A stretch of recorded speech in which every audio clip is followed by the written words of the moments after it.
Morning, all. All right, so we just have the 4 games in the National Hockey League tonight, just 4. 2 of them starting at 7 o'clock Eastern, 4 o'clock Pacific. 2.5 hours later, we get the third game, and then a half an hour after that, we get the fourth.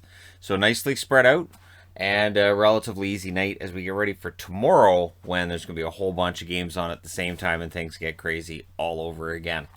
So we're starting off with the New York Rangers, Toronto Maple Leafs. The aforementioned 7 o'clock Eastern start, 4 o'clock Pacific.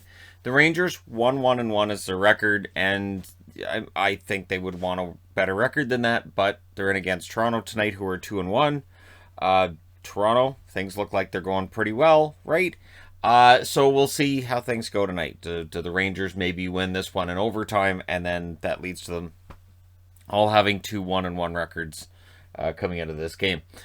Chris Kreider, 3 goals. He's the leading scorer for the New York Rangers. Shesterkin has the best numbers of the 2 goaltenders who've played.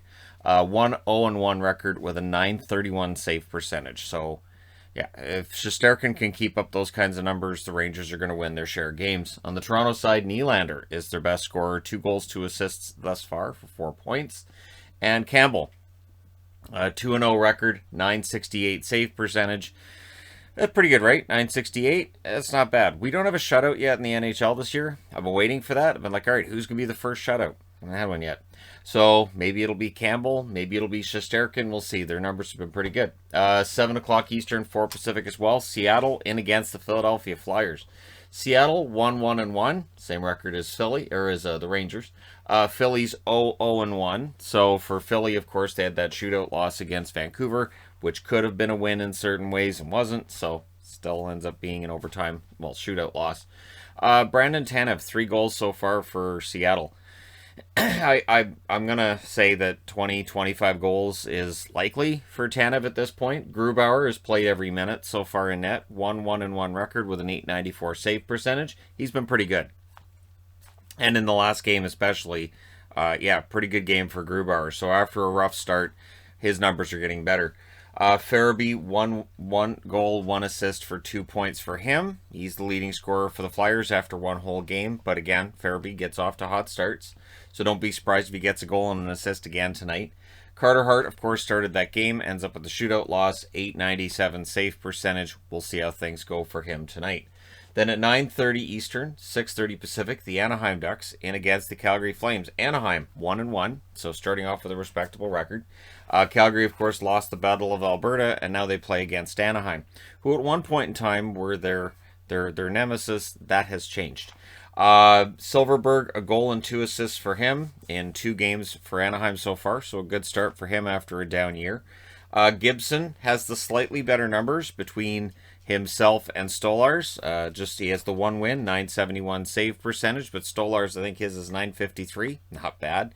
And for Calgary, their leading scorer, well, there was 2 guys who had goals in the first game, right? So Lindholm and Mangiapane with the goal. Each, Markstrom, 0-1 record, .875 save percentage.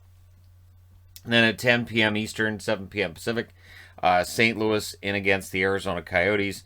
These teams played, I think it was, 7 in a row against each other last year when there were shutdowns going on in the West. They just left them playing against each other. It was actually kind of fun to watch. At times, there was a game or 2 in there that was kind of a stinker, but it was fun to watch still because it's like, and they're playing each other again. Kyrou, 2 assists in that first game for St. Louis. Bennington, of course, 1-0, .906 save percentage. On the Arizona side, they're 0-1-1. This is a really stripped-down roster. Johan Larsson's their leading scorer with 2 assists in the first 2 games. Vejmelka had an excellent game against Buffalo. Ends up with the shootout loss, .970 save percentage. These teams will all meet each other again, of course. It's November 18th. It's the next time the Rangers play against Toronto. December 29th is the next time Seattle plays against Philly. December 3rd is the next time Anaheim plays against Calgary. And November 16th is the next time that St. Louis and Arizona will play against each other. So no 7 in a row between St. Louis and Arizona. Although now they are in the same division. They're both in the Central. So we'll see how things turn out this year. There you go. Let me know your thoughts in the comment section below as always. And yeah, they were in the same division last year. I'm just saying that Arizona's moved from the Pacific into the Central full time now.